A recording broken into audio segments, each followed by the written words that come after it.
Hi, welcome to this video. Just wanted to give you a bit of a heads up. This is a long video.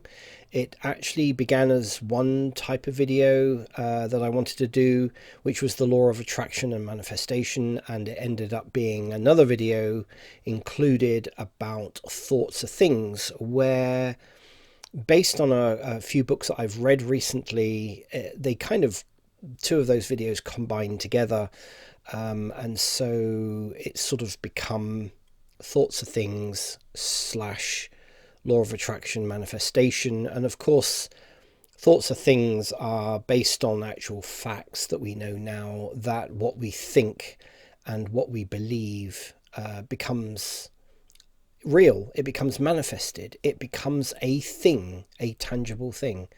And of course we can control all this. So anyway, do enjoy the video and I shall see you soon. Hello and welcome to this video and to this channel if you've never been here before.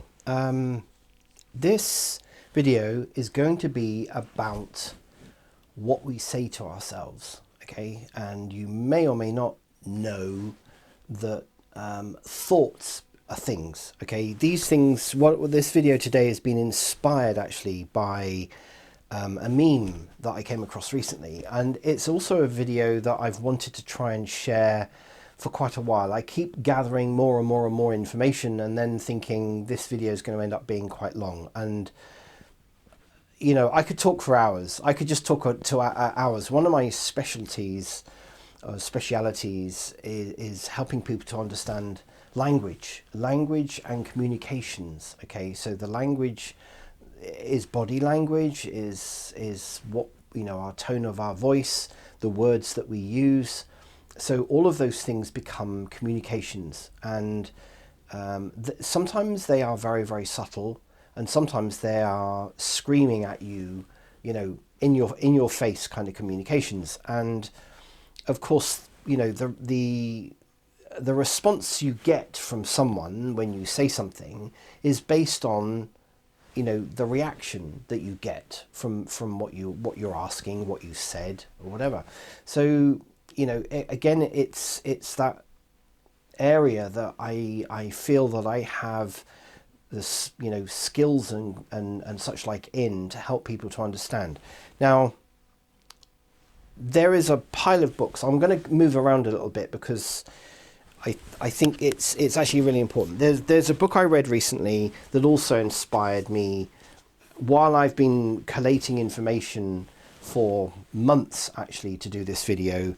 I thought in the end, you know, I'm just going to bite the bullet, print a couple of things off and go with the flow on it. You know, I've got literally pages of scripts that I've written, and I just thought this is kind of getting crazy. But again, this book here, which is called The Psychic Psychologist, Amanda Charles, again prompted me to get my act together and put this video out. So I'm not going to follow my script because I think it then just becomes too manufactured in a way. I'm very much a free-flowing person, you know, start things and then see how things go. Otherwise it just becomes too methodic and too scripted in a way. So the meme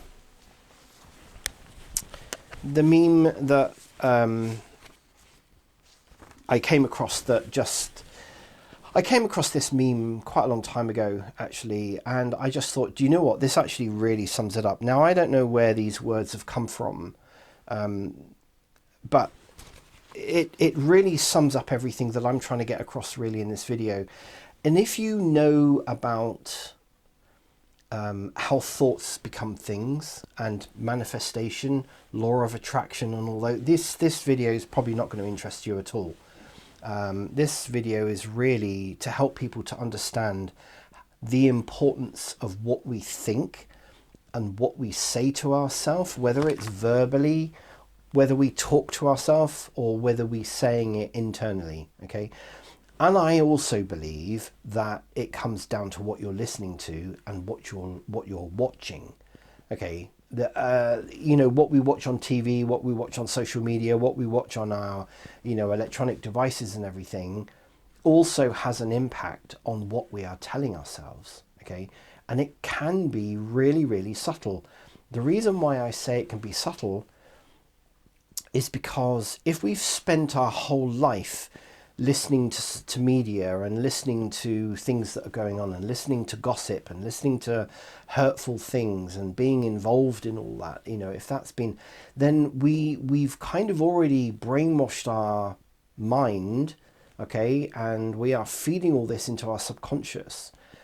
We don't notice it, you see. People don't notice it after a while because it becomes the norm. And it's like anything that you do and you repeat on a regular basis, you don't notice the subtleties, you see. You don't notice that drip feeding of negative thought being fed into your subconscious. So anyway, I thought, this meme kind of sums it up, and we'll expand on it. I'm not going to go on for this for hours or anything, but be careful how you talk to yourself because you are listening, right? That kind of sends shivers down my spine every time I read that, because that's basically how our brain works. And if you've watched any of my other videos, I will quite, even for a number of years, I've been talking about how our conscious mind is telling our subconscious, because our subconscious is listening all the time, right? So that's what it's referring to. Because you are listening, your subconscious mind is listening all the time. It can't differentiate between whether something is good for you or bad for you, whether it's positive or negative. It's completely neutral. It takes commands as it's receiving them. Think about that.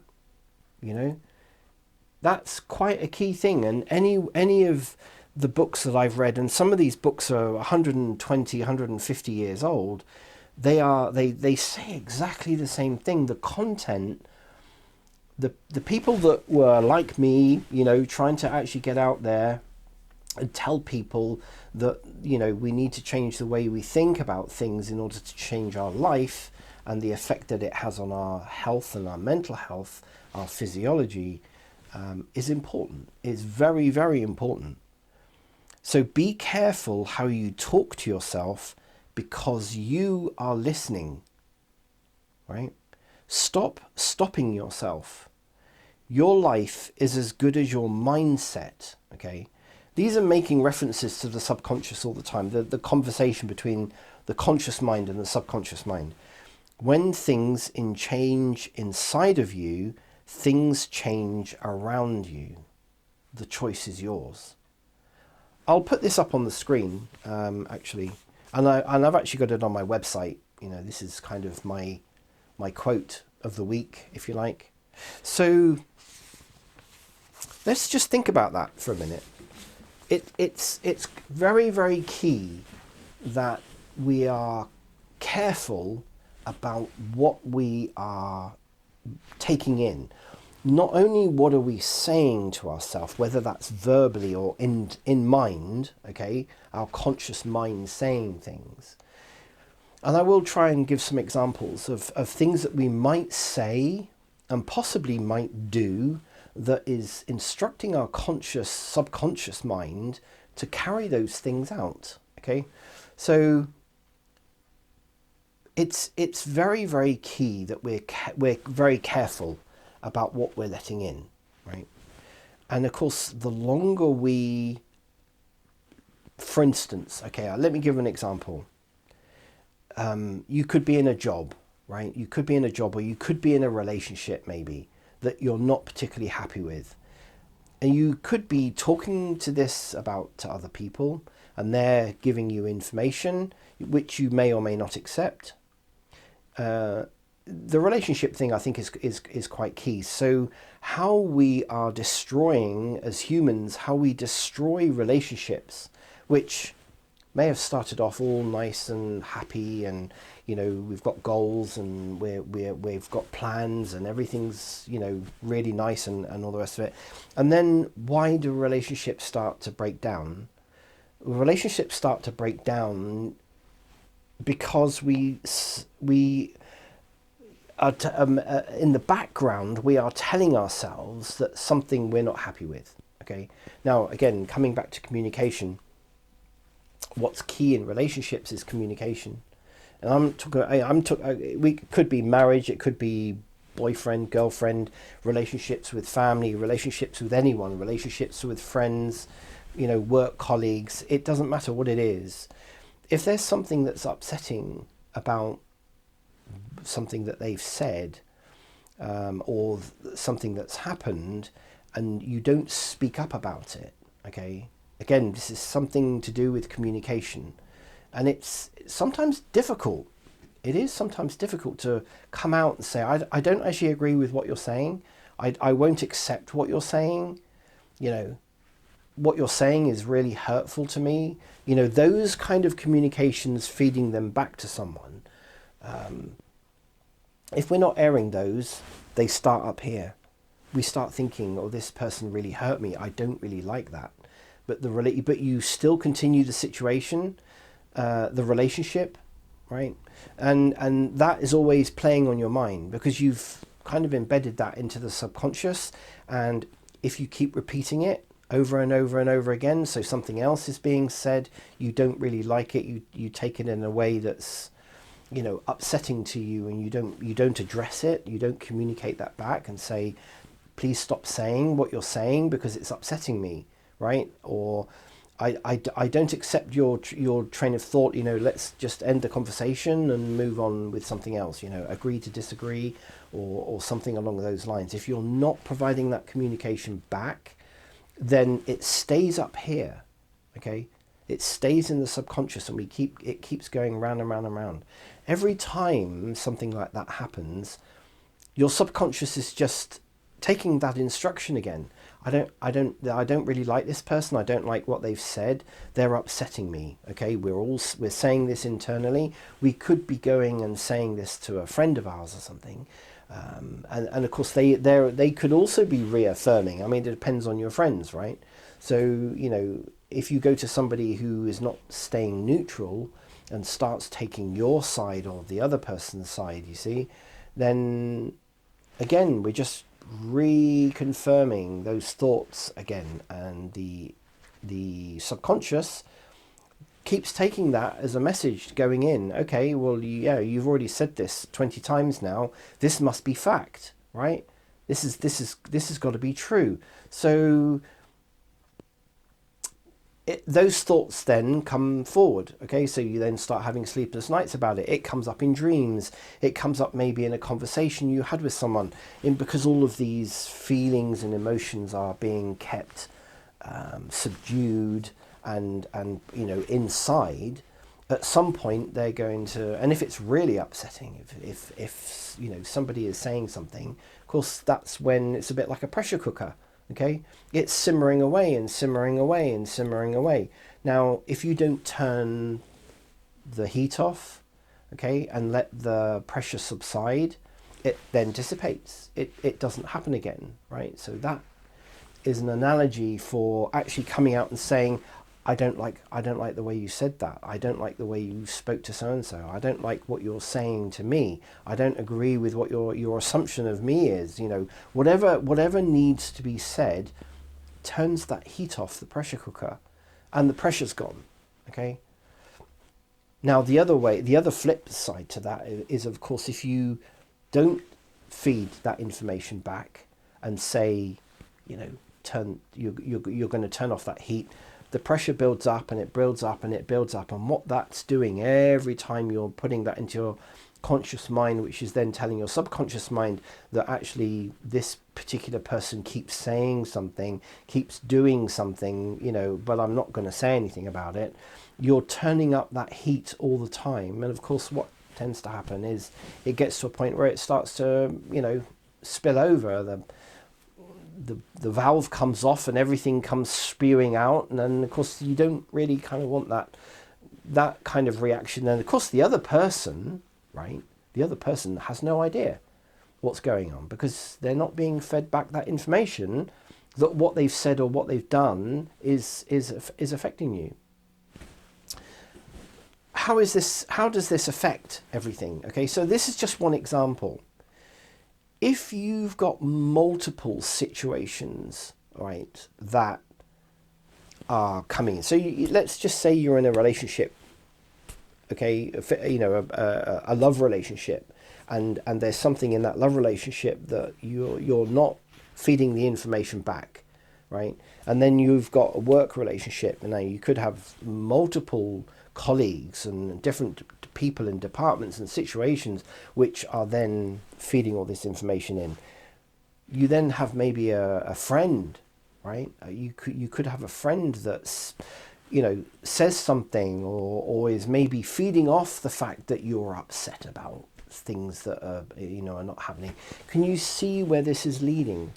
All of this information is going in. You might then read or watch videos, or you might see something on TV, or you might see something on in the media in general, which kind of just reinforces what you're already beginning to believe. Okay. Now there's another quote from Mahatma Gandhi, which is also really, really, quite key. We do this for any length of time.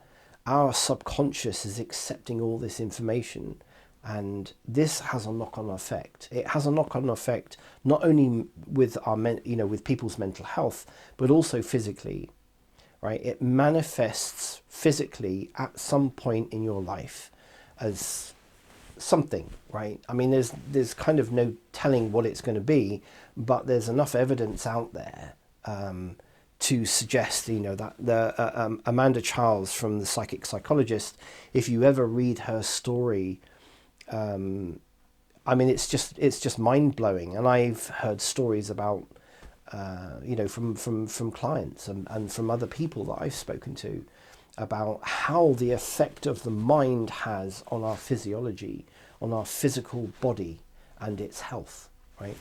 So this kind of sums things up a little bit. Okay. Because what we are effectively doing with our subconscious is we are creating a belief about something, right? So it then becomes almost like a bit of a red flag, or the modern term is a trigger. Okay. So, we've moved on. Let's say we've moved on, right? But we've still got all this here in our subconscious, and then somebody else says something that's very, very similar to what triggered all this in the beginning.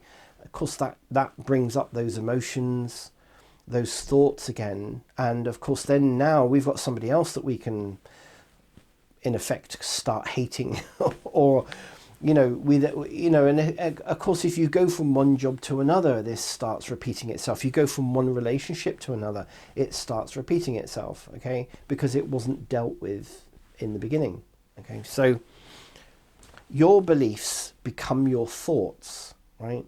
Your thoughts become your words. Your words become your actions. Your actions become your habits. Your habits become your values, and this is where things start getting really quite deep now, because then your values become your destiny, right? Mahatma Gandhi wrote that. It's very, very interesting when you listen to this, right? Your beliefs become your thoughts become your words become your actions become your habits become your values become your destiny. Now, if you've ever read anything, I mean, I've got a whole load of different books from various different people, about manifestation, okay? And these are all really, really good books. I mean, the one that I would recommend that people get is called Rhonda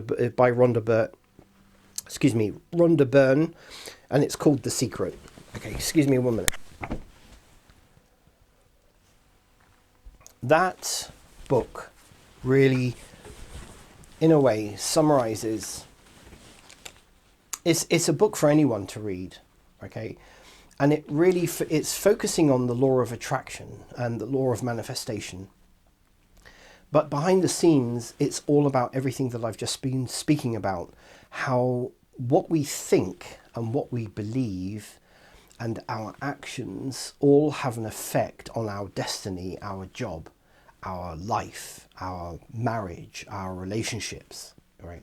So we then, as therapists, can actually, at the end of the day, it's almost like a person is a walking, DVD or a tape, right? And we have to, what our job is to sort of wind back, okay? Wind back to the point where you started telling yourself something, whether it was a self-belief, whether it was a lack of self-esteem, whatever it was that you were actually telling yourself, okay? We have to try and change that, and that's basically what we're trying to do.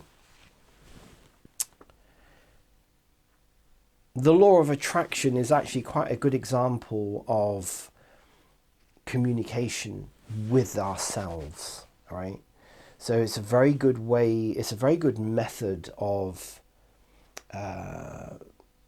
it's not all about, and I think this is a misconception with the law of attraction and manifestation. Is people think it's, you just sit there and start thinking about, you're going to win the lottery, or you're going to, you're going to get this massive amount of money coming in, or all of a sudden, you're going to go from one particular type of job on a certain salary to this amazing job on a certain salary. That's kind of the end goal, right? There's a lot of work to do before that time. And if you ever read Charles Harnell's book, The Master Key, highly, highly recommend it. I've done a video about that as well. Again, if you've spent 10 years, 20 years, 30 years, 40 years telling yourself that you can't do something, or that something upsets you, or when you hear certain phrases or words or actions or something, that you're going to, this is a belief and you're going to, behave in a certain way. They're the kind of things that need to be addressed, because like Charles Harnell says, there is no way that you can read a book, right, and start practicing things in the book and then expect results if, in a short period of time, a year or something, or even a couple of years, if you've been doing something and reprogramming your subconscious with all of this, belief system, it's not going to happen overnight. It can take a long time to come to terms with all of those things. So, yeah, it's important.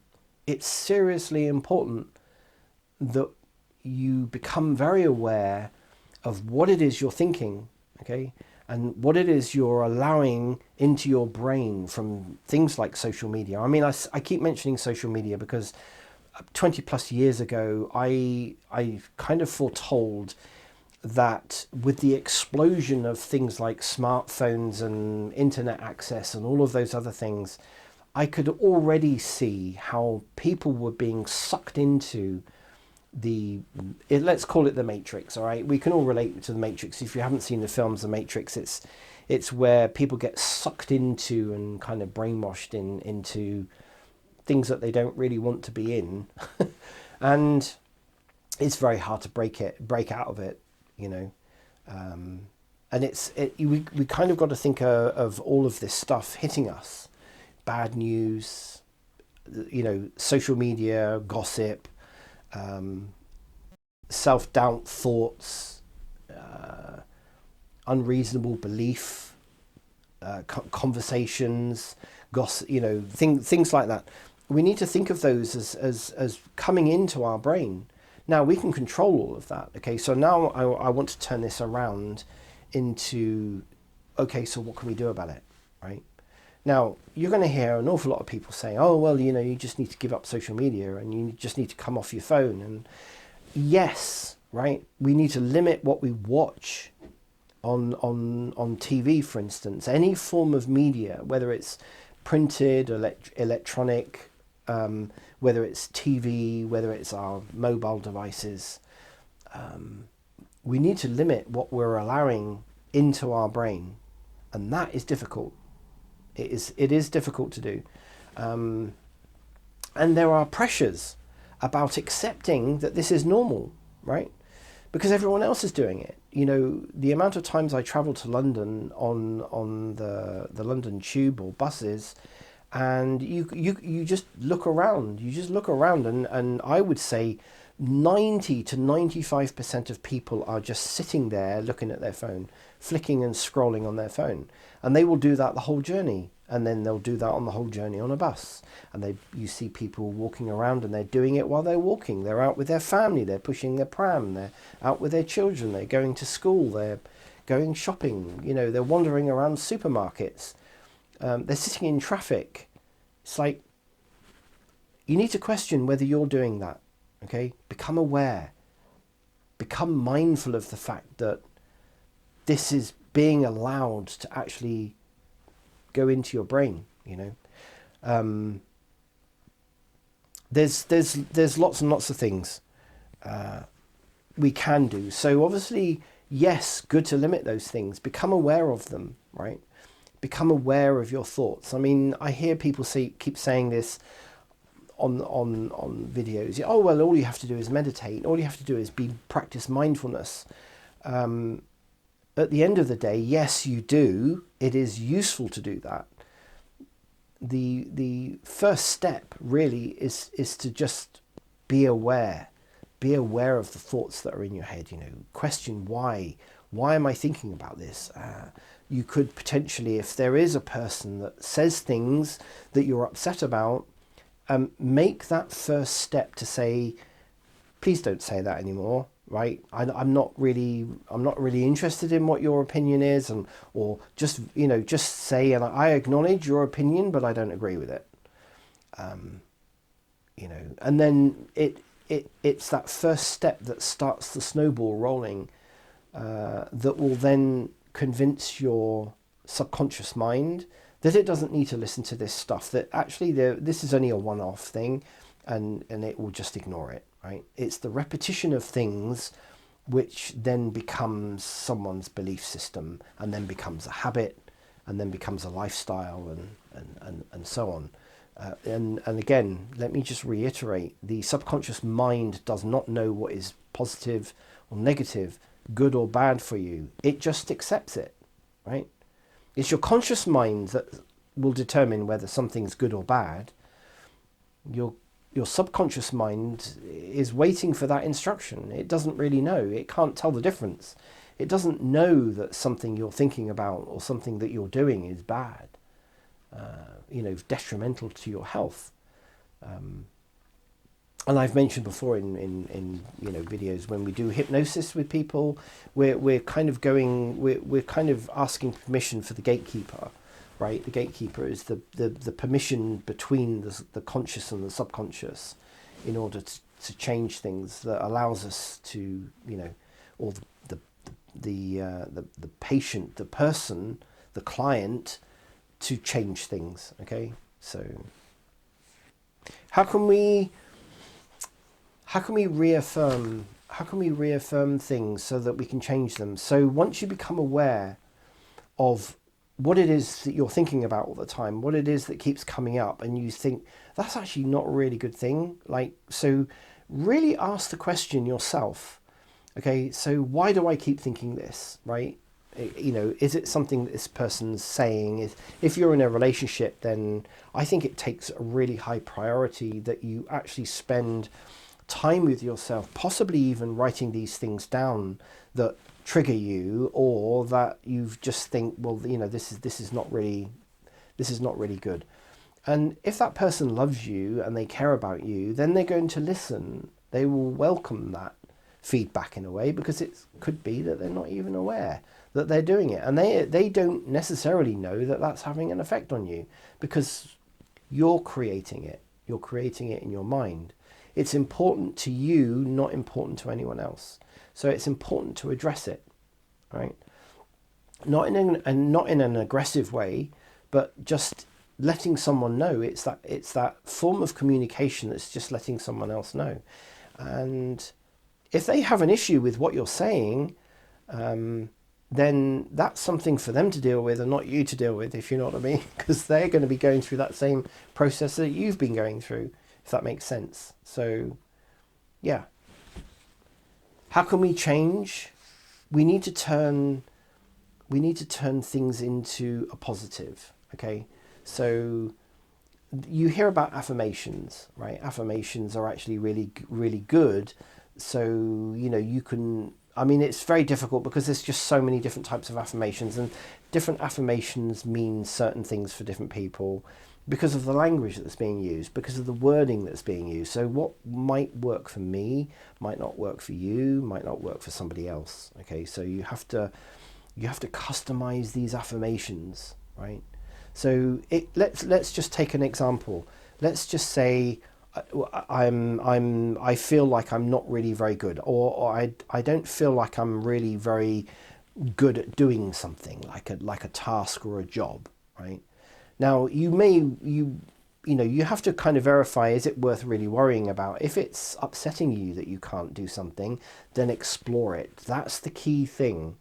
Ask the question, what is it about what I'm trying to do is upsetting me? You're like, what is my limitation? What is it that's stopping me from doing it? Right? There could be a self-belief, a lack of belief, or a lack of confidence in doing something. So get curious about why you're thinking like that. Again, if you've been telling yourself something for long enough, you're going to believe it. It's become a habit. And every time you do something, it doesn't work the way you expect. Okay? So it's about noticing, recognizing that something has become what we call a limiting belief, and finding out a way how you can start believing. If you know that you are capable of doing something, you've got to ask the question. I know I want to do something. I know that I can do something, but something is stopping me from doing it, right? So you have to ask the question. You have to turn something around, okay? And because it could be that you have what we call an aha moment. You then go, oh my God, I've been telling myself. Every time I do something, I've been telling myself behind the scenes, in the subconscious, that you're going to fail, that you're not capable of doing it, that every time you do this, you're going to fail, right? If you keep being told that all the time, of course, you're going to start believing it. If somebody else keeps saying that to you, you're going to start believing it if you've been told it long enough and as many times. You could be told something every single day. You might be told something every hour, for instance.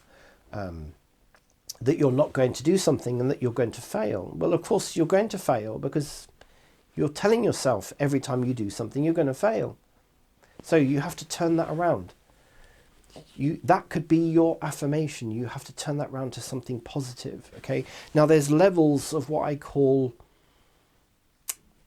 affirmation, the level of affirmation positiveness or effectiveness. Okay, and I've just written down some examples. So you might say, I can do this. I can make this cake. I can do this job.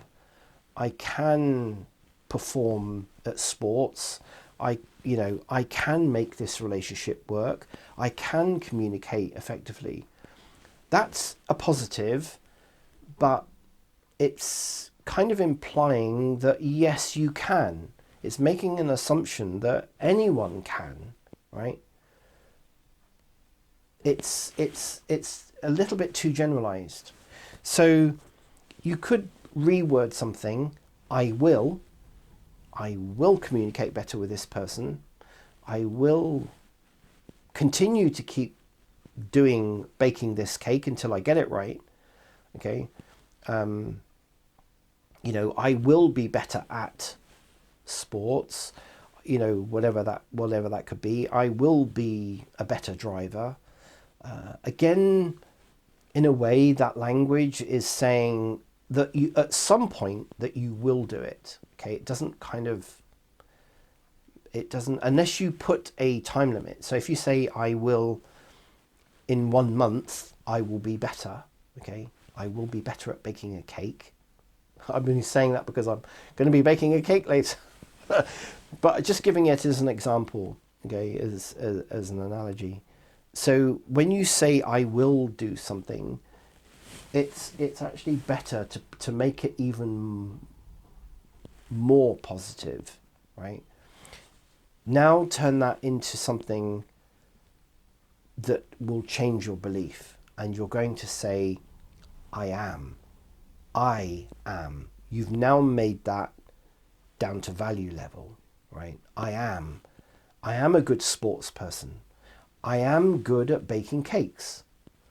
I am good at communicating I am good at feeding back, something that hurts me, that upsets me. I am good at communicating, right? Now, again, if you've got any self-doubt, lack of self-esteem or whatever, that's going to be, it's going to be jarring. And in a way, that's kind of a good idea. That's a good thing. When you say positive affirmations in that particular way, and it doesn't kind of feel right with you, then you're hitting a nerve. That's kind of a red flag that actually you're trying to tell yourself that you are going to do something. I can do this, I will do this, I am going to do this, right? Try it out. Pick something that you want to work on. Pick something that has been, a limiting self-belief, okay? What we mean by that is something where you won't do something or you can't do something because you've already told yourself that you can't do it.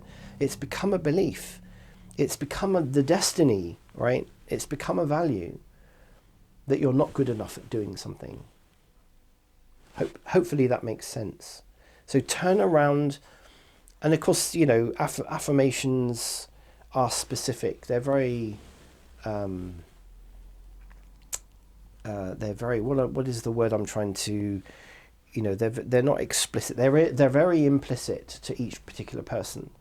And so you have to try and find something that works for you. And if it's hitting a nerve, then that kind of is, to me, is basically saying, that's probably the bit that you're meeting resistance in your subconscious. And that's the thing that needs to change.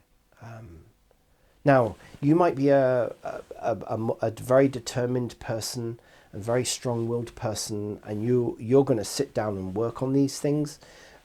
And this is one of the reasons why people go to therapists, okay? Because they feel like they can't do it.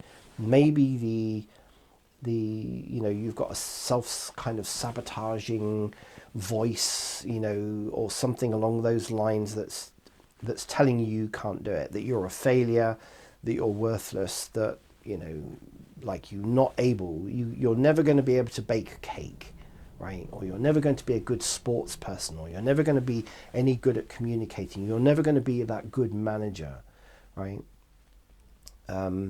If it gets to a point where that becomes almost a life-limiting thing, it stops you getting that promotion. It stops you going out and getting the relationship that you want. It stops you becoming the sports person that you want. Then it's at that point that you really need to determine whether you have got the willpower to do it, whether you can get assistance to do it, or whether you need a therapist to help you through it. Because as a therapist, we've got the tools that can help expedite these things, okay? And then we give you the tools to go away and work on these things, yourself. It's a bit like trying to fix a car. If all you've got is a screwdriver and a hammer, you can probably do quite a lot of things with a screwdriver and a hammer, but really what you want are the wrenches and the specialist tools to try and fix something, rather than try and fixing it with a screwdriver and a hammer. If that makes sense. Okay, I think this, in a way, has become part of my law of attraction, law of manifestation video, because this is very similar to what the kind of content. Some other memes which I love memes, and I love the way the psychological memes and the wording behind them actually resonate.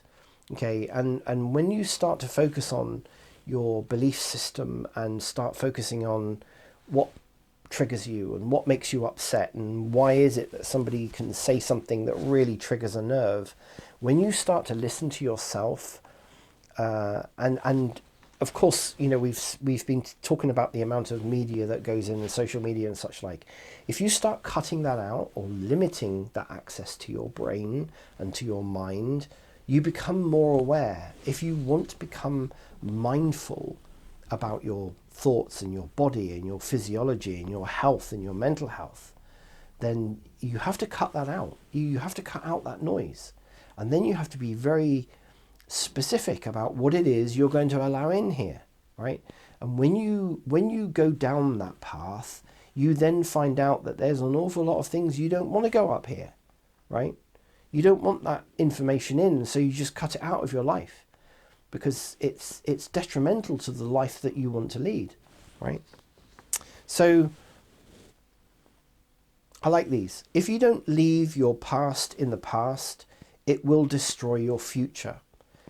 Live for what today has to offer, not for what yesterday has taken away. So if we think about that, thoughts become things, and what you think becomes your destiny. You know, the choice is yours, right? When you replace why is this happening to me with what is this trying to teach me, everything shifts. You have a completely different focus on things. So this is what I've just been talking about. Today, I decided to forgive you, not because you apologized or because you acknowledged the pain that you caused me, but because my soul deserves peace, right? Forgiveness is actually a whole video on itself, really, but that really is what that communicates to me is forgiveness, right? So you're kind of forgiving yourself for thinking that way, and you're forgiving that other person for what they did because they probably didn't realize. We don't care whether they did or didn't realize, but you know, it helps you to move on. If you focus on the hurt, you will continue to suffer. If you focus on the lesson, you will continue to grow. Very poignant words again. So, I'm going to round this up. If you've got to the end of this, I thank you very much. I hope that you have found this video useful. Do please comment. I try to encourage people to try and put a comment. If you like this kind of video, whether you found it useful, has it resonated with you? And of course, you know, you can always go to my website or contact me if you want to talk about these kind of things. I mean, I have in the past tried to create a group where we could talk about things like this, you know, and I mean, if anyone really found that would find that useful, then please let me know, because again, you know, we're here to learn, and we are constantly tweaking things. Okay, so I like to use the analogy of a radio. We hear about, I mean, this is a different thing altogether, but we hear about, you know, low frequency, high frequency kind of stuff. Generally speaking, we want to try and get to a higher frequency level all the time because that's very positive, and we kind of rise above the stuff that effectively is poisoning our mind and affecting us, you know, our health and our life. So I like to liken it to a radio. You know, we're forever throughout our life we're tweaking, like, so we you know, sometimes the frequency shifts a little bit. You know, there could be something coming into our life which just knocks the frequency out a little bit. So, you know, we tweak the frequency, the tuning in, so that we can get that really strong signal, and we can like stay on track, right? We can stay on track, and we're focused about what we're letting into our mind and our body, our spirit, our soul, or whatever you want to call it, and we have more control over it. Okay, so we have more positive thoughts going on, and we are feeding our subconscious much more better instructions, okay? You're remembering again that the subconscious doesn't know the difference between right and wrong, positive, negative, but we can feed our subconscious more positive, things for our life that has, an outward effect, okay? Thoughts are things, remember that. Thoughts are things. What we create in our mind and we tell our subconscious becomes something. It manifests as something. And that's really, really important to remember. Anyway, I'm going to close. Thank you very much for watching, and I hope to see you again in another video soon.